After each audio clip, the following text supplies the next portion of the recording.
Il y a également un point très important. La Commission africaine a développé 11 mécanismes spécifiques.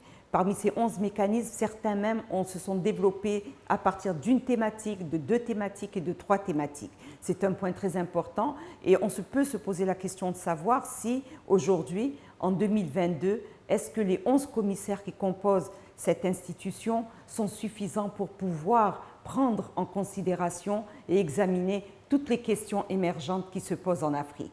Un point également à relever, à mettre à l'actif de la Commission africaine, c'est le développement normatif, conventionnel d'un certain nombre de protocoles. La Charte africaine n'est plus l'instrument unique de promotion et de protection des droits de l'homme. Nous avons développé un ensemble de textes additionnels, de protocoles. Je vais dire le protocole de Maputo sur les droits de la femme, le protocole sur les personnes âgées et le protocole sur les personnes handicapées, protocole sur notamment la protection sociale et la sécurité sociale des citoyens.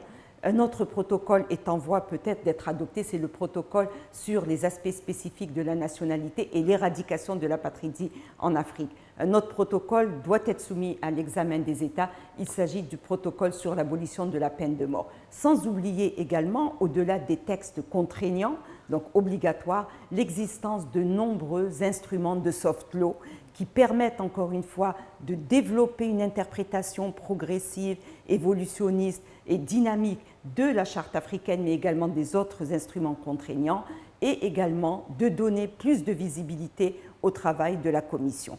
Je pourrais dire que le bilan est quand même positif, même si nous connaissons encore de nombreux défis, notamment des défis par rapport aux relations que nous avons parfois avec les États, le défi également que nous avons avec également les victimes des violations des droits de l'homme, parce que parfois nous sommes sans armes, sans outils pour pouvoir les protéger et répondre à leurs préoccupations.